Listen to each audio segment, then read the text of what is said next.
Hello friends, स्वागत है आप सभी को आपके अपने यूट्यूब चैनल पूजा टेक्निकल क्लासेस पर। फ्रेंड्स, मैं हूं पूजा। आपसे रिक्वेस्ट है, अभी तक आपने हमारे चैनल को सब्सक्राइब नहीं किए हैं या इस चैनल पर पहली बार विजिट कर रहे हैं तो प्लीज़ इसे सब्सक्राइब कर लीजिए। साथ ही साथ में बेल आइकन को प्रेस कर लीजिए ताकि हमारे आने वाले हर नई वीडियो का नोटिफिकेशन आप तक मिलती रहे। फ्रेंड्स, हम इस वीडियो में डिस्कस करेंगे बिहार पॉलिटेक्निक इंट्रेंस एग्ज़ाम का इम्पोर्टेंट प्रश्न जो कि आपके एग्ज़ाम में मोस्टली क्वेश्चन देखने को मिल जाएंगे। हम यहाँ पे न्यूमेरिकल को सॉल्व करके बताएंगे एंड एक्सप्लेन करके बताएंगे हर एक क्वेश्चन को, जिससे आपको ज़्यादा ही बेनिफिट होगी। आपको यहाँ पे फॉर्मूला बताया जाएगा, फुल कॉन्सेप्ट के साथ आपको पढ़ाया जाएगा। यहाँ पे मैंने पिछले 2 वीडियो बना चुकी हूँ, अगर आप नहीं देखे हैं तो वीडियो को जल्द से जल्द देख लीजिए। उससे आपको पता चलेगा कि किस टाइप के क्वेश्चन करवाए जा रहे हैं हमारे चैनल पे।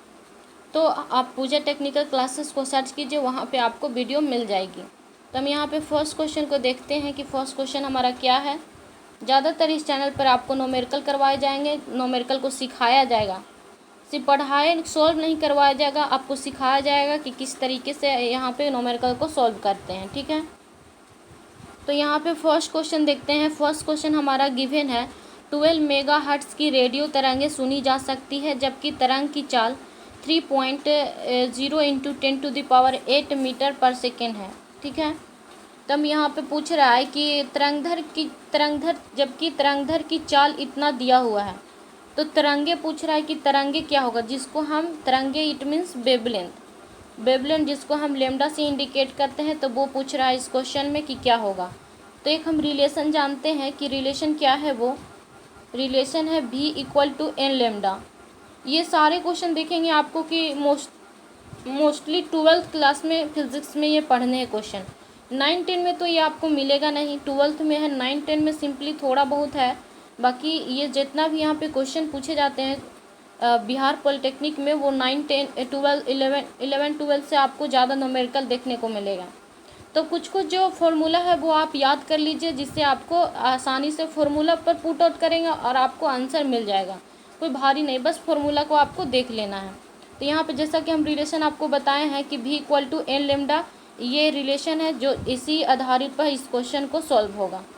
तो हम लेमडा फाइंड आउट करना है, तो लेमडा = क्या हो जाएगा, v/n हो जाएगा। ठीक है, जो कि अब वेलोसिटी यहाँ पे दिया हुआ है 3.0 इंटू 10⁸ मीटर पर सेकेंड। यहाँ पे देखिएगा 3 इंटू 10⁸ मीटर पर सेकेंड एंड n = दिया है 12। अब इसको हम चेंज करेंगे तो यहाँ पे आ जाएगा 10⁶। इसको कैंसिल आउट करेंगे तो यहाँ पे 8 6 कैंसिल हो जाएगा, तो यहाँ पे सिर्फ 100 बचेगा और 4 12 हो जाएगा। तो ऊपर में क्या बचा, 100/4। 100/4 को कैंसिल आउट करेंगे तो यहाँ 25 चौके 100, तो हमारा 25 आंसर हो जाएगा, जो कि आप देख रहे हैं यहाँ पे 25 मीटर बैंड पर। ओके, तो इसका करेक्ट आंसर हो जाएगा हमारा 25 metre band. Option A is the correct answer हो जाएगा। नेक्स्ट क्वेश्चन देखते हैं। नेक्स्ट क्वेश्चन हमारा, एक प्रिज्म का कोण 60 डिग्री तथा अल्पतन विचलन कोण 38 डिग्री है, प्रिज्म के पदार्थ का अपवर्तनांक क्या होगा। यहाँ पर हम देखेंगे कि क्या क्या गिवन है। तो हमारा जो देख रहे हैं कि ये भी क्वेश्चन 12th का ये क्वेश्चन है हमारा। प्रिज्म का कोण यानी कि इसको ये जो हमारा दिया हुआ है क्वेश्चन में, ये a = दिया हुआ है एंड विचलन कोण जिसको हम डिविएशन एंगल बोलते हैं, जिसको हम डेल m से इंडिकेट करते हैं। तो ये जो हमारा डिविएशन एंगल दिया हुआ वो 38 दिया हुआ है। तो पूछ रहा है कि अपवर्तनांक क्या होगा। तो अपवर्तनांक यानी इट मीन्स म्यू = पूछ रहा है कि क्या होगा। ठीक है, हम यहाँ पे क्वेश्चन को हम एक्सप्लेन कर चुके हैं, अब हम सॉल्व करते हैं। तो देख रहे हैं हम यहाँ पे कि एक अपवर्तनांक बराबर फॉर्मूला 12th में जो कि पढ़ना है, ये होता है sine a plus del m/2 upon sine a/2। आप अगर 12th किए होंगे तो आपको ये कोई फॉर्मूला पता होगा कि ये फॉर्मूला 12th के फिजिक्स में पढ़ना है, a/2। ठीक है, अपवर्तनांक फॉर्मूला है ये। अब इसी पर हम क्वेश्चन वैल्यू को पुट आउट करते हैं और जो क्वेश्चन पूछ रहा है वो हम उसका आंसर को हम फाइंड आउट करते हैं। ठीक है, तो म्यू = हो जाएगा साइन साइन ए हमारा 60 डिग्री दिया हुआ है एंड डिविएशन एंगल 38 डिग्री दिए हुए हैं, ठीक है, बाई 2 हो जाएगा अपॉन साइन यहाँ पे ए बाई 2 है तो 60/2 हो जाएगा, ठीक है। अब इसको हम सोल्व करेंगे तो हमारा क्या हो जाएगा, 60 + 38 हमारा हो जाएगा 8 और 6 3 और 98 हो जाएगा। यहाँ पे हो जाएगा साइन 98/2। इसको अगर डिवाइड करेंगे तो यहाँ पे हो जाएगा 49, ठीक है, 49 हो जाएगा अपॉन साइन 30 डिग्री हो जाएगा यहाँ पे।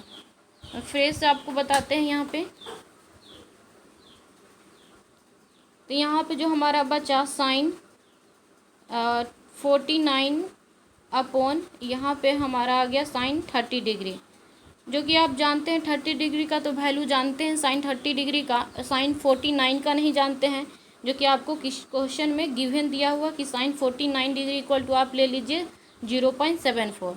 तो हम साइन ले लेते हैं, यहाँ पे साइन 49 ऊपर था तो यहाँ पे हम ले लेते हैं मी इक्वल टू साइन 49 का 0.74 ले लेते हैं अपॉन साइन 30 डिग्री का हमारा वैल्यू क्या हो जाएगा, 30 डिग्री का हो जाएगा, अगर सॉल्व करेंगे तो 0.5 हो जाएगा, तो 0.5 हो जाएगा हमारा। तो यहाँ पे साइन 30 डिग्री का मान हो जाएगा 1/2, तो 1/2 का हमारा अगर डिवाइड करें तो 0.5 आ गया, ठीक है। तो अब हम म्यू इक्वल टू निकाल देंगे, म्यू इक्वल टू क्या हो जाएगा हमारा, साइन 49 का हो गया तो 0.74, okay, and divided by sine 30 degree का हमने निकाला 1/2 तो 0.5 हो गया। जब हम इसको सॉल्व करेंगे तो हमारा आंसर आ जाएगा 1.48, ठीक है, 1.48, जो कि आप आंसर यहाँ पे देख रहे हैं ऑप्शन नंबर फर्स्ट में है, तो option A is the correct answer हो जाएगा। अब नेक्स्ट क्वेश्चन को देखते हैं। नेक्स्ट क्वेश्चन हमारा है, एक वस्तु तथा अपसारी लेंस के बीच की दूरी लेंस की फोकस दूरी की m गुनी है, लेंस द्वारा रेखीय आवर्धन होगा, लेंस द्वारा रेखीय आवर्धन, ध्यान देने की बात है, यहाँ पे क्वेश्चन क्या पूछ रहा है, लेंस द्वारा रेखीय आवर्धन का क्या होगा। तो हम यहाँ पे देखेंगे लेंस फार्मूला को जानते हैं, क्या होता है lens formula, 1/f equal to होता है 1/f equal to 1/v minus 1/u, ठीक है, ये तो आप जानते ही हैं। अब यहाँ से हम m का वैल्यू फाइंड आउट करेंगे, तो देखेंगे हम इसको हम एक्सप्लेन करते हैं अच्छे तरीके से। तो यहाँ पे फॉर्मूला तो हम जान गए 1/f equal to 1/v minus 1/u, तो इससे हम निकाल के लाएंगे क्या होगा हमारा u/f इक्वल टू क्या हो जाएगा u/v माइनस 1/1, ठीक है। हम डिवाइड कर दे रहे हैं u से ऊपर नीचे, ठीक है, फॉर्मूला को, जो 1/f equal to 1/v minus 1/u, तो हम u से डिवाइड कर दिए तो हमारा कुछ इस तरीके से आ गया।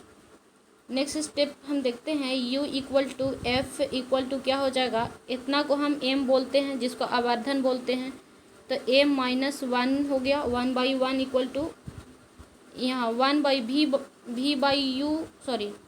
v/u इक्वल टू होता है m, ठीक है, तो हम यहाँ पे 1/m हो जाएगा, माइनस 1 हो गया, ठीक है। तो अब यहाँ पे देखेंगे v/u हो गया इक्वल टू m, तो अब हमारा u इक्वल टू अगर f को हम उधर ले जाना चाहेंगे तो क्या हो जाएगा, mu equal to 1 minus m, LCM ले लेंगे तो m इंटू एफ हमारा उधर चला गया, तो f इक्वल टू कुछ इस तरीके से हो जाएगा।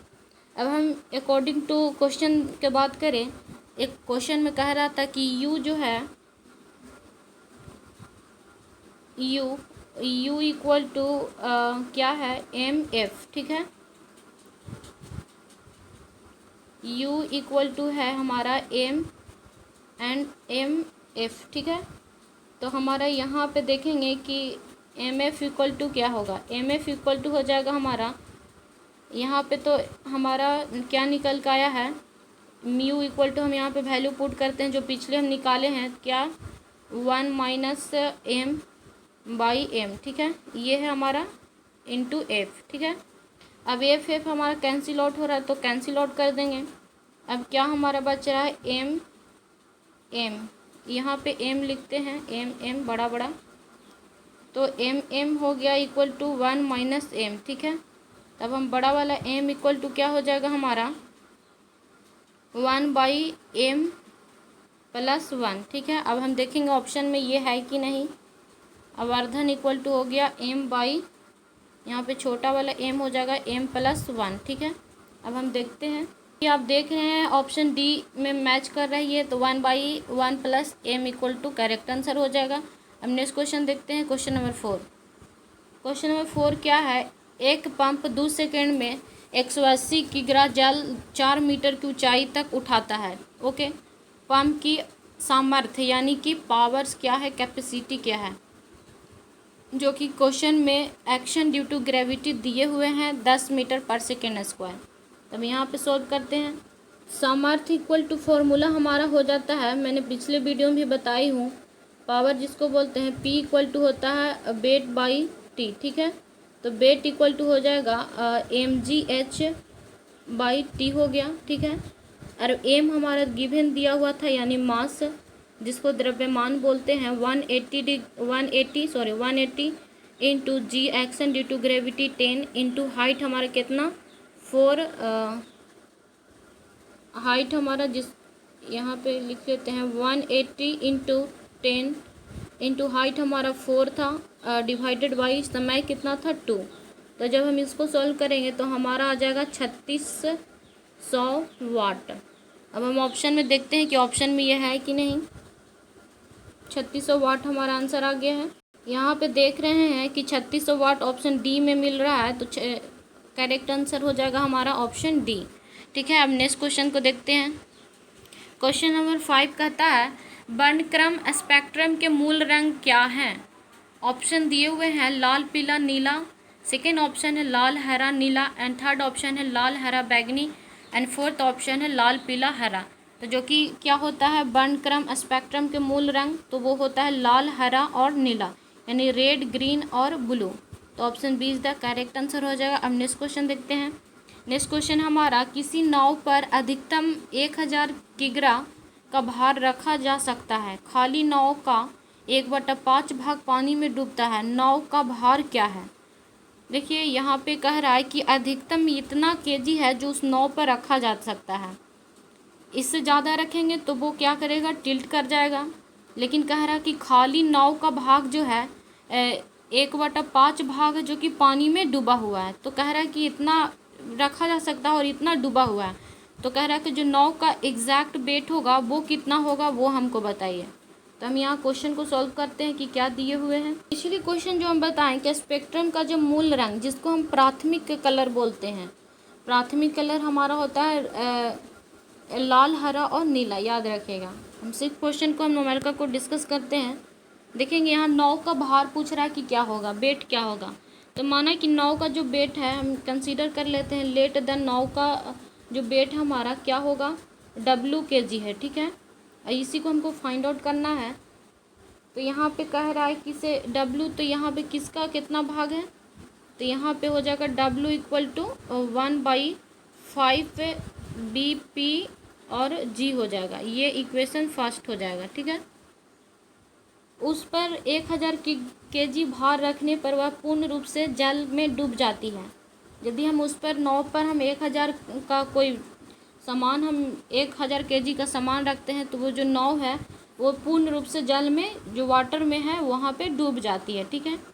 तो यहाँ पे देखेंगे डूब जाने का W प्लस 1000, इतना जो हमारा डूब गया, इक्वल टू क्या हो जाएगा, इक्वल टू हो जाएगा हमारा B रो जी, यहाँ पे रो है, ठीक है, रो जी हो गया। अब यहाँ पे देखेंगे कि इक्वेशन फर्स्ट हो गया एंड इक्वेशन सेकेंड हो गया, ठीक है। तब इक्वेशन सेकेंड और फर्स्ट को हम इक्वल करेंगे तो ये दोनों इक्वल हो जाएगा, तो क्या हो जाएगा हमारा 1/5 भी रो जी इक्वल टू क्या हो जाएगा, यहाँ पे हो जाएगा हमारा W प्लस 1000 बाई कितना हो जाएगा W, ठीक है। जो कि आप ये जो है यहाँ पे भी रो जी, ये जो है यहाँ पे ऊपर में चला जाएगा, या फिर ऐसे लिख सकते हैं भी,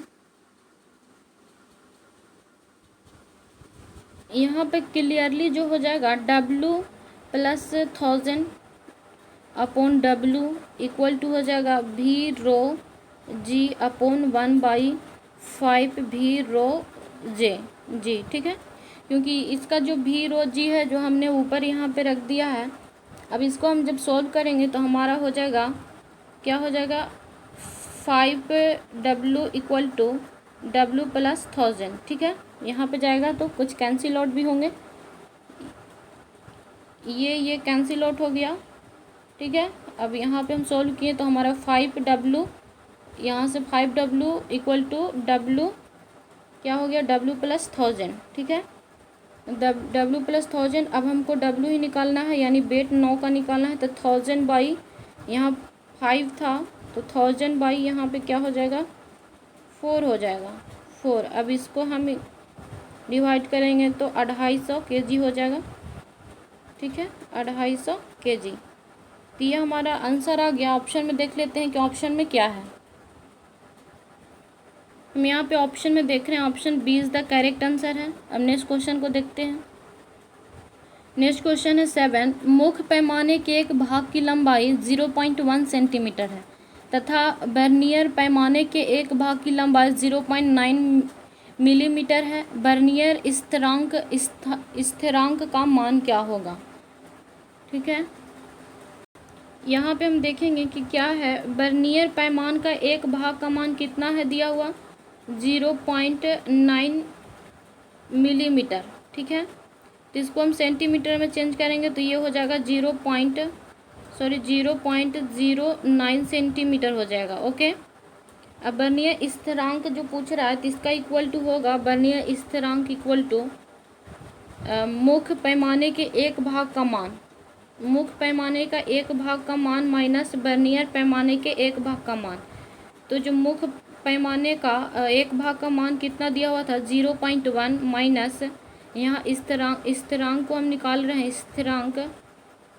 स्थिरांक ओके, 0.1 माइनस अब वर्नियर पैमाने के एक भाग का मान, मुख्य पैमाने के एक भाग का मान हम लिख लिए, एंड अब लिखेंगे वर्नियर पैमाने के एक भाग का मान। तो कितना है जो सेंटीमीटर में हमारा 0.09 जो कि अभी हम निकाले हैं, तो ये जो हमारा आ जाएगा 0.001 सेंटीमीटर। ओके, अब ऑप्शन में देख लेते हैं कि ऑप्शन में क्या है।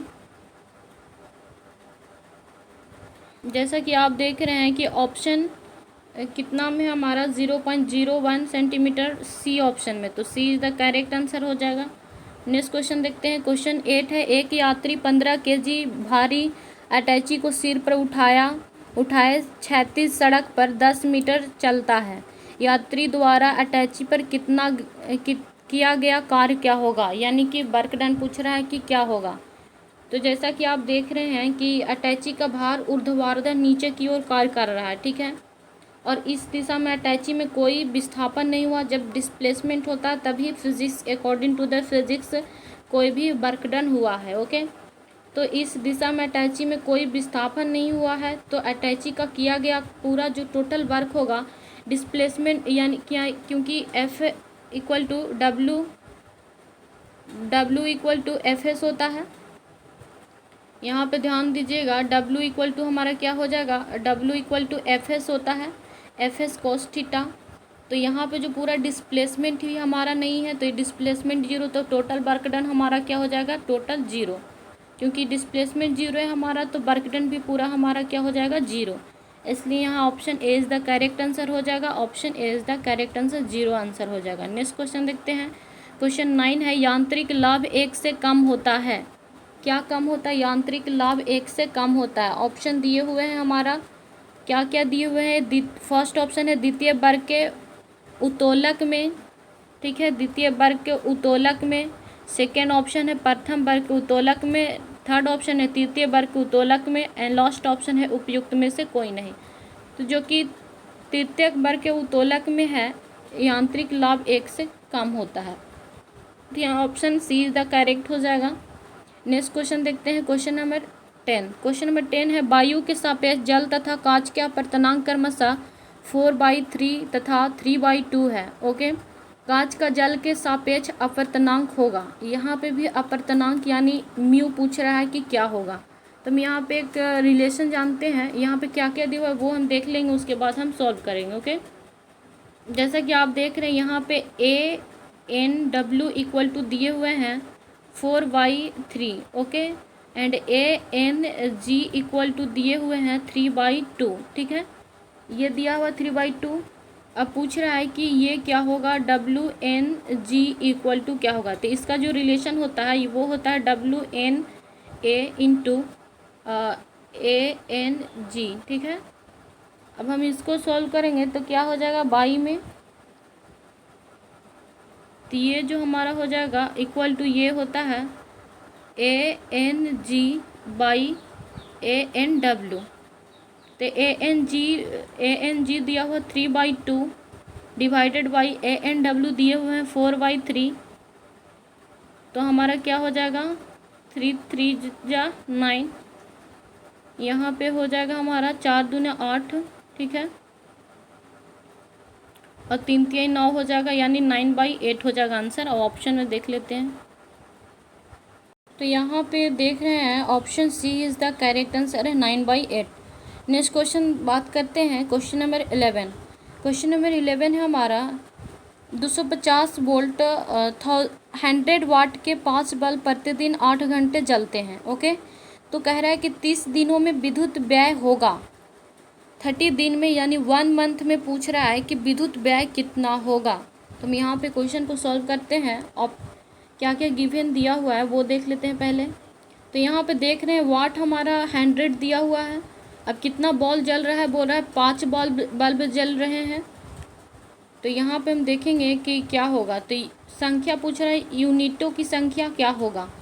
तो यहाँ पे हम देखेंगे यूनिटों की संख्या इक्वल टू हो जाएगा वाट इंटू घंटा यानी आवर अपॉन 1000। ठीक है, तो वाट हमारा 100 दिया हुआ है इंटू 5 इंटू 8 इंटू 30। ठीक है, बाई 1000 हो जाएगा। इसको कैंसिल आउट करेंगे तो आपको आंसर आ जाएगा 120 यूनिट। इतना यूनिट का विद्युत व्यय होगा। ओके, तो आप देखेंगे ऑप्शन में क्या है। जैसा कि आप देख रहे हैं 5 बल्ब 8 घंटे जलते थे, तो 8 घंटे हम इसको 30 दिन के लिए, तो 5 हम कितना मल्टीप्लाई किए, विद्युत व्यय निकालना था तो 100 इंटू 5 इंटू 8 इंटू 30 और 1000 से हम डिवाइड किए तो कितना हो गया हमारा 120 यूनिट। तो option C is the correct answer हो जाएगा। अब नेक्स्ट क्वेश्चन देखते हैं, क्वेश्चन नंबर 12। संवेग जिसको बोलते हैं मोमेंटम, संवेग तथा बल में संबंध क्या है। रिलेशन पूछ रहा है कि फोर्स एंड मोमेंटम में रिलेशन क्या है। तो आप जानते हैं कि न्यूटन सेकंड लॉ से क्या फोर्स का फॉर्मूला निकलता है, न्यूटन सेकंड लॉ। तो न्यूटन सेकंड लॉ में क्या होता है, F equal to M A होता है। ठीक है, एक ये है एंड एक और संवेग में कह रहा है कि संवेग में एक और होता है फॉर्मूला हमारा, बल फोर्स इक्वल टू संवेग परिवर्तन की दर। ठीक है, जिसको हम बोलते हैं F इक्वल टू हो जाता है mv माइनस mu, मतलब कि final velocity minus initial velocity. तो यहाँ पे बाई टी होता है, तो एफ टी इक्वल टू एक रिलेशन ये हो गया, F T equal to T इधर चला जाएगा तो एम भी माइनस एम यू। तो इसका सही उत्तर हो जाएगा एम भी minus M U. Option D is the correct answer हो जाएगा। नेक्स्ट क्वेश्चन देखते हैं। तो रिलेशन पूछ रहा था कि फोर्स और संवेग में, तो option D is the correct हो गया। अब नेक्स्ट क्वेश्चन को देख लेते हैं। क्वेश्चन नंबर 13 है कि 10 ग्राम भार की गेंद एक कठोर सतह पर ऊर्ध्वाधर रूप से 3 मीटर पर सेकंड से बेग से टकराती है, ठीक है, तथा उसी गति से वापस लौट जाती है। यदि गेंद सतह के संपर्क में 1/100 सेकंड तक रहती है तब गेंद द्वारा लगाया गया औसत फोर्स क्या होगा। तो हम यहाँ पे न्यूमेरिकल सॉल्व करते हैं, देख लेते हैं कि क्या क्या दिया हुआ है। तो यू जो दिया हुआ है हमारा,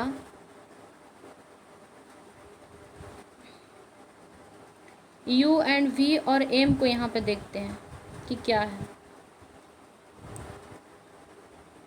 यहाँ पे देखेंगे आप कि u दिया हुआ है हमारा 5 एंड v भी दिया हुआ है हमारा 3 दिया हुआ है 3 मीटर पर सेकेंड। तो यहाँ पे u हो जाएगा 5 मीटर पर second and v equal to वापस लौट आ रही है उसी बेग से, तो -3 मीटर पर सेकेंड हो गया। और m जो दिया हुआ है हमारा कितना दिया हुआ है 10 ग्राम, ठीक है 10 ग्राम दिया हुआ। तो अगर हम केजी में इसको करेंगे तो कितना हो जाएगा 0.01 kg हो जाएगा 10 ग्राम को। और t जो दिया हुआ 1/100 सेकेंड दिया हुआ, ठीक है। अब पूछ रहा है कि गेंद द्वारा जो उस पर आरोपित फोर्स लग रहा है वो क्या होगा। देख अभी अभी हम रिलेशन पढ़े हैं संवेग और फोर्स में रिलेशन। वो क्या है रिलेशन, वो रिलेशन है F equal to mv minus mu/t। तो m को हम अगर कोमा लेंगे तो v minus u by T हो जाएगा, ठीक है। अब v माइनस u 3 और 3 तो 6 हो जाएगा। यहाँ पे क्या मास कितना हमारा दिया हुआ था 10 ग्राम, तो इसको हम केजी में चेंज किए तो 0.01 हो गया इंटू v3 और -3 तो +4 3 हो जाएगा डिवाइडेड बाई t हो जाएगा 100। तो 100 को अगर अथी करेंगे तो क्या होगा हमारा ऊपर चला जाएगा 1/100 सेकेंड है हमारा। तो इसको जब सॉल्व करेंगे तो देख लीजिए आप कितना आता है। तो यहाँ पे तो ऑप्शन डी है 10 न्यूटन, आप लोग चेक कर लीजिए। नेक्स्ट क्वेश्चन देख लेते हैं। क्वेश्चन नंबर 14 है एक सीधे विद्युत धारावाही तार में विद्युत धारा के प्रवाह से उत्पन्न होने वाली चुंबकीय बल रेखा होगी। ऑप्शन फर्स्ट है तार के वृत्तीय ओर, सेकेंड ऑप्शन है तार के लंब एंड सी ऑप्शन है तार के समांतर यानी कि पैरेलल, लास्ट ऑप्शन इनमें से कोई नहीं। तो जो कि आप देख रहे हैं तार के वृत्तीय ओर यानी कि सर्कुलर, अकॉर्डिंग टू तार के सर्कुलर, तो option A is the correct हो जाएगा। नेक्स्ट क्वेश्चन देख लेते हैं। क्वेश्चन नंबर 15 है वोल्ट मीटर को श्रेणी क्रम में जोड़ने पर यानी सीरीज में जोड़ने पर धारा का मान हो जाएगा। तो जब हम वोल्ट मीटर को श्रेणी क्रम में जोड़ेंगे तो धारा का जो मान होगा हमारा 14 नंबर क्वेश्चन को थोड़ा एक्सप्लेन कर लेते, ठीक है। एक सीधे विद्युत धारावाही तार में विद्युत धारा के प्रवाह से जो उत्पन्न होने वाली चुंबकीय बल रेखा है ना वो तार के चारों ओर वृत्ताकार होती है, ठीक है, इसलिए तार के वृत्तीय ओर होगी। 15 क्वेश्चन है हमारा कि वोल्ट मीटर की श्रेणी क्रम में जोड़ने पर धारा का मान हो जाएगा। तो जो वोल्ट मीटर का प्रतिरोध होता है रेजिस्टेंस अत्यधिक हाई होता है, इसलिए वोल्ट मीटर की श्रेणी क्रम में जोड़ने पर धारा जो होगा वो 0 हो जाती है। तो यहाँ पे option see the correct answer हो जाएगा। वोल्ट मीटर को जब हम सीरीज में जोड़ेंगे तो धारा जो होगा करंट जो होगा वो 0 हो जाएगा, ठीक है। Thank you for watching. मिलते हैं नेक्स्ट वीडियो में। वीडियो को शेयर करना ना भूलें, लाइक ज़रूर करें। आप लोग देखते हैं लाइक नहीं करते हैं, रिस्पॉन्स ज़रूर दिया कीजिए, ठीक है। Thank you.